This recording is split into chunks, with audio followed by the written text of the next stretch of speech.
Welcome to Turn Me Up NYLA, where we explore music and spirits through the lens of tastemakers. Join us for lively discussions, creative cocktails, and exclusive interviews with guests who share a passion for the perfect DJ set and the perfect drink.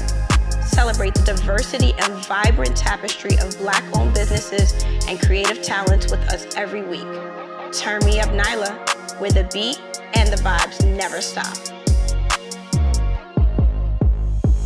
Welcome to episode 1 of Turn Me Up NYLA. This is the very first, and I just wanted to introduce you to my homie, Junn, who's actually the owner of this amazing space that we will be shooting every episode from, the DEIA. First of all, thank you. Absolutely. Thank you for allowing me to do this here, and thank you for being my very first guest. So can you just introduce yourself to everyone and just tell them a little bit about the DEIA? Thank you for the intro. First of all, where do I start? So DEIA, we started in Brooklyn. Okay. You know, who's we? Because we gotta shout out Vlad, right? I'm gonna shout out my boy Vlad. You know what I'm saying? I'm gonna shout out that, we got a whole team behind us, so I don't want to take all the credit. But at the end of the day, DEIA, the birth of DEIA came from just, the influence of growing up in New York, growing up in this neighborhood, and realizing there was a need for an elevated space. Yeah. I've grown up in Flatbush, born and raised, was born in Kings County, and I've seen the neighborhood go through so many different changes. Yeah. And I was just like, we need a space that's elevated, not pretentious, that was approachable. We wanted to cater to young professionals, and there's people that was just looking for a scene that was just a unique social experience. So that's awesome. You guys have actually brought all of that, but I love how you brought that elevation and sophistication literally back to the heart of Brooklyn, to Flatbush, because some people have an amazing concept like that and be like, I have to take it to the city, or I want to take it to Williamsburg. So shout out to y'all for doing that. Appreciate it. Once again, since this is the first episode and we are live from this beautiful space, I just want my girl Chai, who's my co-host, to make us something special from this amazing Gran Coramino Cristalino tequila that we have. What you got, Chai? Thanks. First of all, NYLA, congratulations on your first episode of Turn Me Up NYLA. And Junn, thank you for having me in this space. It's beautiful. Being as we are in the heart of Brooklyn, I'm not from America, but Brooklyn has been home for me for the past 10 years. I'm also of Jamaican heritage, so this cocktail is bringing it back to the roots. I'm adding a little bit of house-made sorrel syrup with Gran Coramino Cristalino, shaking it up with a little lime juice and agave, so that's what I've got coming up for you guys right now. Oh, that sounds fire. I need that. Let's get 2 of those. So cheers. Cheers. To my very first episode, and cheers to the DEIA. Thank you, cheers. That's good. This is really good. Oh, Chai, this was amazing. Wait, what's the name of this? Of course, this is the Turn Me Up NYLA. Of course it would be. Okay, Amazing. That's fun. I want to know, what is your most memorable DJ experience? It could have been anywhere. You could have been at any club, wedding, birthday party, but just tell me about that time. Okay. Can I give you 2? Okay. I'm gonna give you 2. Okay. You're the owner. You gonna let me slide? Yeah. All right, cool. I'm gonna give you 2. I think my first memorable DJ experience, I'm gonna give you the shout out on this one. And this is how we met, right? Okay. So you're familiar with Ode. She used to DJ there We love Ode to Babel. every Saturday, all the time. So me and Vlad, we would go there religiously. And I was like, yo, Vlad, this is that little chick that's DJing at O every Saturday. Yo, we gotta go check it out. And literally from that day that you was spending there, and this is before O got crazy, and it was more of it was an intimate, you just rocked it. And I was like, yo, nah, she's fire. And we would literally, anytime you was spinning, I'll pull up. And that's how we became cool over time. And y'all always show me love, so thank you for coming So on. I think that was my first memorable DJ experience. All right. Just because you said it was me, I'm gonna let you have one more. You gotta give me one more, because that one don't necessarily count. The second one, he's not really a DJ. Okay. But it was one time I was in LA. It's me and Vlad. We went to this club called Hyde. It was Nick Cannon DJing. Yo, it's Nick Cannon. Don't ask me like. What? He was DJing a party. I'll tell you, yo, he rocked that shit. Like that shit was crazy. Can I curse with That's him? the first, yeah. You can Okay, say- cool. Yeah. That's fine. I don't know what channels is on. on. But anyway, but yeah, like he rocked it. Nick Cannon rocked the Nick party. Cannon killed it. You know Shout what I out mean? to you, Nick Cannon. Shout out to Nick Cannon for rocking that party. It was Hyde on Sunset. I'll never forget that night. It was a great time. So me and Nick Cannon. Yeah, okay? you and Nick Cannon. But you Okay. got it though. I gotta be honest. You know what I mean? It was a great time that night. Oh, thank you. I appreciate that. I'll take a drink to that. Yes, I'll drink to that one as well. Sure. So this is my first episode, and is this your first like venture into like being a business owner? Yes, it's like I've never worked in Never? hospitality Okay, cool. before. Yeah. So I picked this spot because I felt like it worked with the aesthetic and the vibe that I was going for this show. It's a beautiful space. What do you think were the ingredients that you handpicked that made this such a gem for this specific area? I feel like one, being like African American, being black, like sometimes when we open up businesses, we don't put that effort in. I know what I like, right? So I was like, oh, I'm gonna make something that I would love to go to. And just like traveling different places, you know, when you go to Miami, you go to LA, or you go to any other city, like you have those elevated spaces where people can go have a great time, but they were just so unapproachable. What do you think were the three main things that you were like, this is what I have to incorporate into the DEIA? First thing I'm gonna say, God.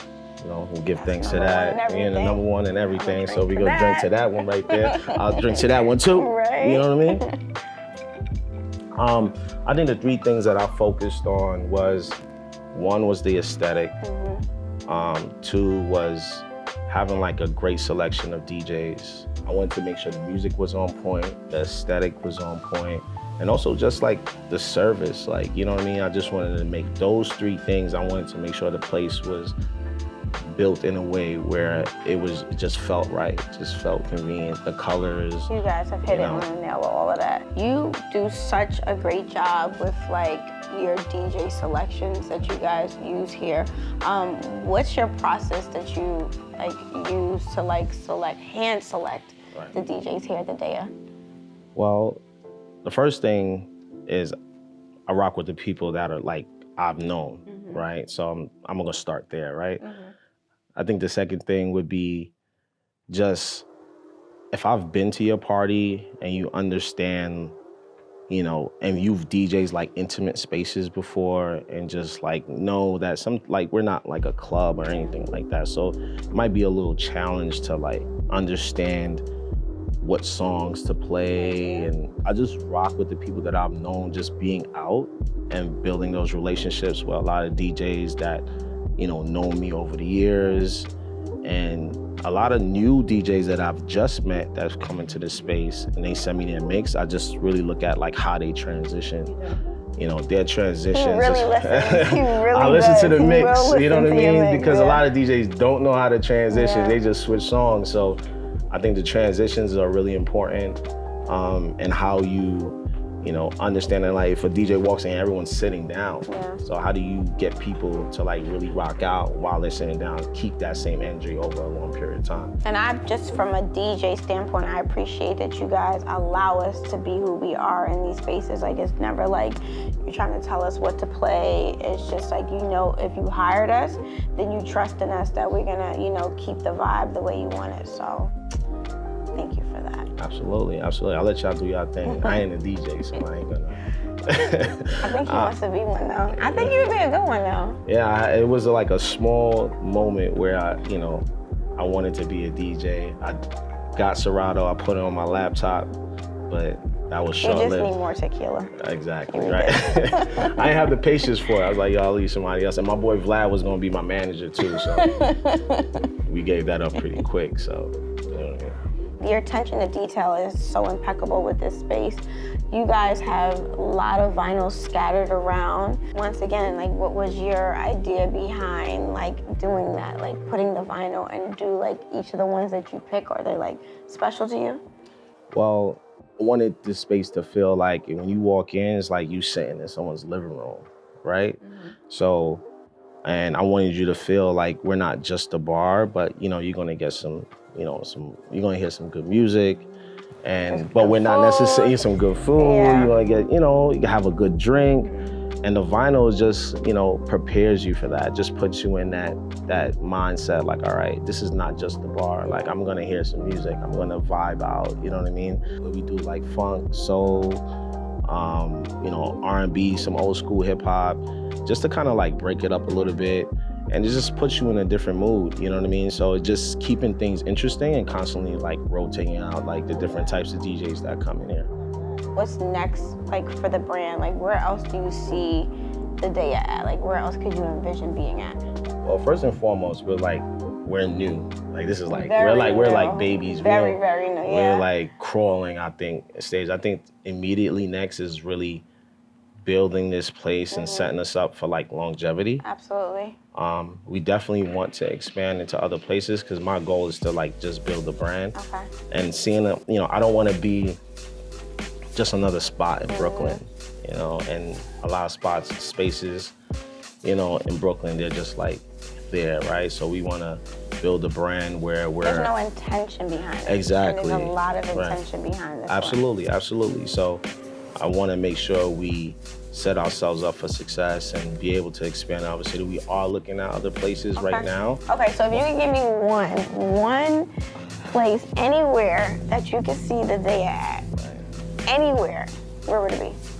I mean, there's a lot of places there it could be. Like, I could say DC, I could say Miami, I could say like, it's anywhere because this space, like just the intimate size of it, it could translate well in a lot of different areas. So I don't want to say yet, you know what I'm saying? Because I like to like. They got something big in the works. We're taking our time with it. We're just gonna be international with it. Absolutely. I don't know if you guys know, obviously with that beautiful accent, Che is from the UK, and she currently lives in DC. So could you see like the DEIA like in the UK and DC? Like, I feel like it fits the vibe. What do you think? Absolutely, I agree. The vibe is immaculate, the attention to detail. And I really do think that you've built a beautiful brand that can really be taken anywhere. So cheers to the attention to details that you guys. Yeah, we're going international. Cheers to that, right? And going international, to the DEIA, going international with turnmeupnyla. This is something that I like to call foreplay. Not in that way, but that we're gonna do for every episode. And foreplay, I got 4 questions for you. So my first question would be, if you could create the perfect soundtrack that embodies what the DEIA is, what would be the song that you would start with? If I had to think of a song, I think the first song I would start. Intro song. The intro. It'd definitely be Sade. Okay. Sade, Sweetest Taboo. I think that's the first song that we would kick it off with. That's a good start. Okay. And then we could take it wherever you need to go. Yeah, right. You can go anywhere after that. Yeah. So Sade, okay. So then my second question would be, what DJ have you not had play here yet that you are looking forward to having play here? It's a hard question. It's not even about a particular DJ. Whoever, wants to come spin, they can. Okay. As long as your mix is dope. As long as you got a dope mix, and you're willing to, come in and be open-minded, do your thing. I like that. You can come in and, rock out, So then my other question would be, after you guys have been open for about like 2.5, 3 months. In this short span of time, what song are you just tired of? Like, you just don't want to hear anymore?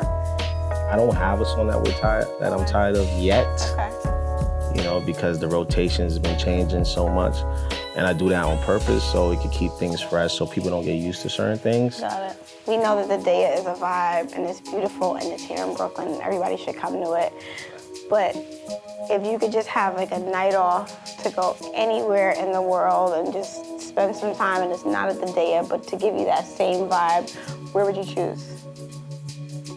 I would choose there. There's actually DEIA. So the name comes from south of Spain. That's where there's an actual verse. So if I could spend, Have you been there? I actually haven't been there yet. So, but that's where the inspiration comes from. This is the first episode. I did it. This is amazing. That's dope. I just want to thank you again for believing in this vision and pushing me and just being there. I appreciate it, and I'm honored to do this here, and just to more success and more life. Thank you. Until the first episode of Turn Me Up, Nyla. Cheers.